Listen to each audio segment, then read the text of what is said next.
제가 8월 3일 날 유튜브 찍은 내용이죠.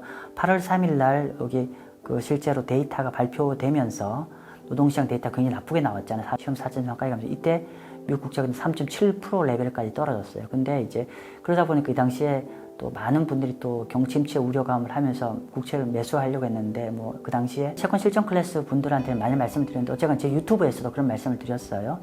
4.3에서 바로 4.4, 4.5로 가지 않고 오히려 한두 달 지나면 다시 이전 레벨 어느 정도 안정화될 거다 말씀을 드렸고, 그러면 결국은 오히려 이 충격파 때문에 금리가 떨어진 게 다시 정상화돼서 한 4% 레벨로 다시 올라갈 거라고 말씀드렸는데 아니나 다를까 다시 이전 레벨로 회귀됐습니다. 어쨌건 간에 제가 지난 한 1년 동안에 중요한 변곡점마다 시장을 좀 더 군중에 휩쓸리지 않으면서도 좀 객관적인 시선을 제가 말씀드리려고 많이 노력했었고, 다행히 지금까지는 어느 정도 제가 큰 그림에서는 어떤 방향성을 좀 제시해 드렸다고 생각합니다. 제가 이제 11월 달에 제가 이제 실전 클래스를 할 텐데, 요런 어떻게 보면은 또 이제 굉장히 중요한 변곡점인 미국 대선이 오죠. 그래서 요런 부분도 제가 최대한 이제 같이 좀 고민해서 좋은 방향을 제시하도록 노력할 거고요.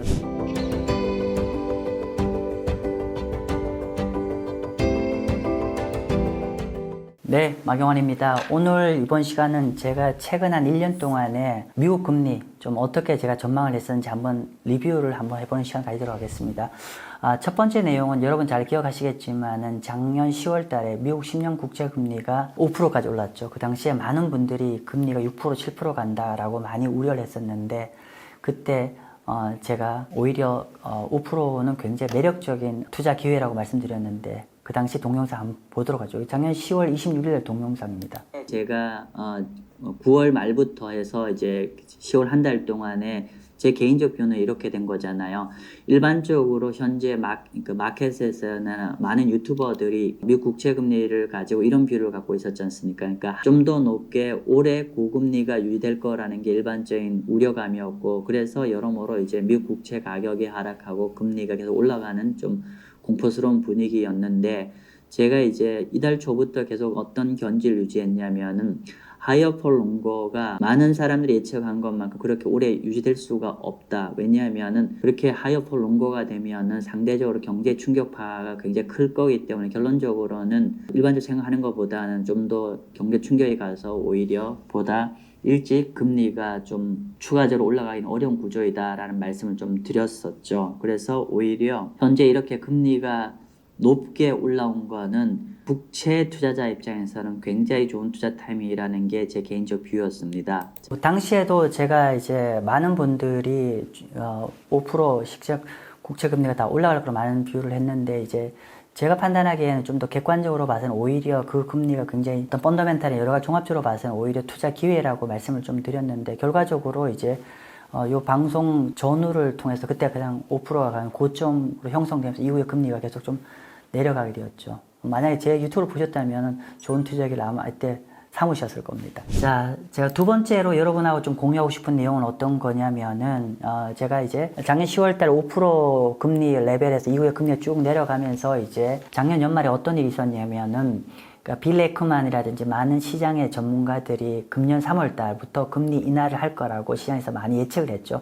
그러면서 시중금리가 뭐 드라마틱하게 내렸죠. 그래서 10년 국채금리가 10월 초 중순에 5.0에서 3.84까지 내렸습니다. 그래서 실제로 저희 자문사 고객들은 그 당시에 오히려 그 레벨에서 추가적으로 금리가 더 내려가기가 어려울 거라 판단하고, 특히나 제가 3월 달에 금리 인하하기 어려울 거라 저희는 판단했습니다. 그래서 오히려 고객들한테는 그 당시에 장기채를 들어가는 것보다는 잠시 좀 기다렸다가 금리가 올라오면 투자 기회를 좀 삼아보자라고 당시에 말씀드렸고, 특히나 이제 제가 여러분 중에서 한 1000분 정도는 아마 제 기억나실 텐데, 금년 1월 4일 날 제가 온라인 유튜브 세미나를 했었습니다. 그 당시에 이제 그 세미나 동영상에 제가 이런 말씀 드렸죠. 그러니까 요게 이제 뭐 내용도 있지만은, 그러니까 오히려 금리가 내려가기에는 노동시장이 너무 양호하기 때문에 금리가 내려가기 어려울 거고, 오히려 단기적으로 이제 금리가 올라갈 가능성이 있으니까 그 금리가 올라갔을 때 오히려 투자의 기회로 활용하라, 뭐 이런 얘기를 제 당시에 나눴었습니다. 잠시 한번 들어보죠.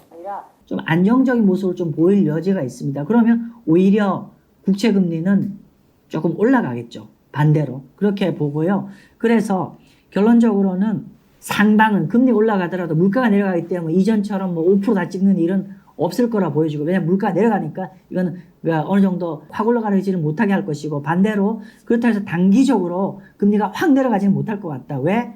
오히려 노동시장이 한 1년을 보면 안 좋아질 것 같지만 쇼텀으로는 오히려 양호한 모습을 나오면 금리가 크게 내려가지는 못할 것 같다고. 그래서 결론은 지금은 저희가 어떻게 투자하기를 하냐면 이런 거지 않습니까? 예를 들면은 단기 채권과 장기 채권을 같이 좀 가지고 있기를 권해드리고요. 그리고 지금은 조금은 채권을 가지고 수익을 내는 것보다는 이자 수익 위주로 좀, 이자 수익을 좀 주력으로 당분 박스권에서는 수익을 내는 쪽으로 방향을 하길 바라고요. 그리고 제가 결론적으로부터 말씀드리는데요. 금리가 이렇게 좀 과도하게 내린 것 같으면 지금은 조금 보수로 가고, 금리가 만약에 이렇게 리바운드 한다고 하면 이때 장기채 비중을 많이 확대하라는 얘기입니다. 네, 뭐 당시에 제가 이제 그 1월 4일 날 연초에 금리가 과도하게 내려갔다라고 판단해서 오히려 그때는 이제 장기채 투자하는 것보다는 단기채를 투자해서 이자 수익에 좀 더 포커스하고, 만약에 장기채를 갖고 있다면 단기채와 장기채를 바벨로 투자를 하라고 말씀드렸고, 그리고 단기적으로 과도한 금리에서 또 금리가 일정 부분 올라가면은 이제 그때 장기채의 투자 기회로 활용하라고 말씀드렸는데, 이후에 운이 좋게도 제가 드린 대로 시장의 방향이 좀 흘러갔었죠. 자, 마지막 내용은 뭐냐면은 최근에 8월 3일 동영상입니다. 8월 3일 날 여기 밑에 날짜가 있어요. 8월 3일 동영상인데, 미국 실업률이 4.3까지 올라서 그래서 많은 분들이 막 충격파가 가고 이러다 바로 경기 침체가 오지 않을까 뭐 이런 우려감들이 많았는데, 당시에 제가 이런 말씀 드렸습니다. 바로 4.3에서 4.4, 4.5 이렇게 바로 올라갈 게 아니라 오히려 앞으로 몇 달간 8월 초에 발표되는 미국의 실업률이 일시적 요인들이 많기 때문에 오히려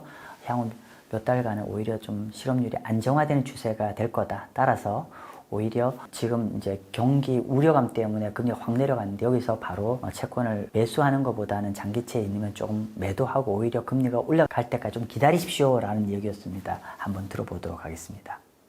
자세하게 한번 보면은 좀 전에 말씀드린 대로 요번에 실업률이 4.3으로 늘었지만은 사실은 요번 고용 자체가 상당 부분 요 태풍 피해 때문에 4.1에서 4.3으로 늘은 측면이 좀 강하다. 그래서 아마도 만약에 이게 다른 게 동일하다고 가정하면 아마 다음 달 정도는 어느 정도 요게 좀 잦아들면은 실업률이 다시 한 4.1% 근처로 안정화될 수 있을 것 같다. 예, 그래서 당시에 제가 이렇게 미국 실업률이 4.3까지 갔던 게 일시적 요인이고, 오히려 좀 한두 달 지나면 다시 이전 레벨로 좀 안정화되면서 4.1% 정도 레벨로 갈 거로 전망을 했는데, 요번에도 저희 말씀드린 대로 한 두 달 지나서 드디어 4.1까지 왔죠. 그러면서 이제 저희가 투자 가이드라인을 드린 게 뭐였냐면은, 그 당시 4.3에서 바로 노동시장 위주의 경기 침체가 들어갈 거로 판단해서 일시적으로 막 3.7%까지 금리가 떨어졌거든요. 근데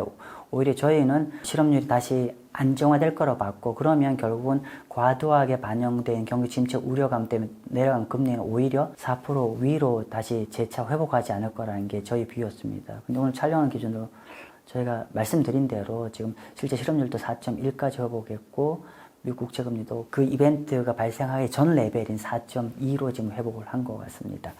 제가 이제 지난 1년 동안의 중요한 변곡점인 세 가지를 좀 말씀을 드렸는데, 다시 한번 미국 국채금리가 마지막 한번 서머리 해보도록 하겠습니다. 미국 10년 국채금리인데요. 근데 제가 이제 첫 번째 내용이 언제였냐면 이렇게 10월 6일 날 방송 내용이었습니다. 이때가 미국 국채금리가 4.9였죠. 4.9일 때 제가 좀 긍정적인 관점에서 미국 국채를 매수하십시오라고 방송을 말씀드렸고, 두 번째로는 제가 온라인 세미나 했던 게 언제냐면 1월 4일 날이었죠. 1월 4일 날은 이때 3.9였습니다. 근데 그 당시에 제가 3월달 금리 인하가 과도한 것 같아서 오히려 지금 장기채 매수하는 것을 좀 기다렸다가 장기채 매수하라고 그때 그 당시에 말씀을 좀 드렸고, 이후에 금리 좀 많이 올랐죠. 이렇게 올렸고, 그 다음에 세 번째 제 내용은 언제였냐면 제가 8월 3일 날 유튜브 찍은 내용이죠.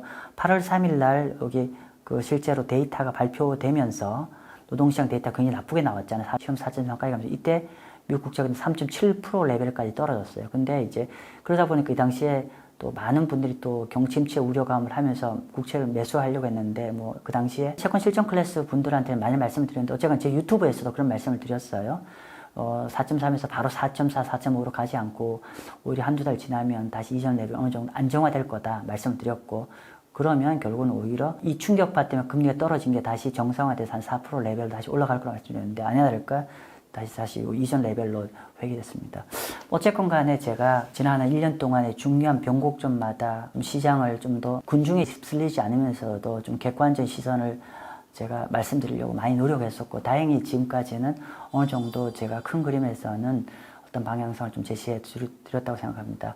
제가 이제 11월 달에 제가 이제 실전 클래스를 할 텐데 요런 어떻게 보면은 또 이제 굉장히 중요한 변곡점이 미국 대선이 오죠. 그래서 요런 부분도 제가 최대한 이제 같이 좀 고민해서 좋은 방향을 제시해도록 노력할 거고요. 특히나 저희가 이전에는 없었는데 마경환의 채권투자 멤버십을 이제 정식으로 또 플랫폼이 출범이 됩니다. 그렇게 해서 지금 11월 클래스 분들한테는 저희가 당분간 무료로 제공될 건데 이 내용은 어떤 거냐면요.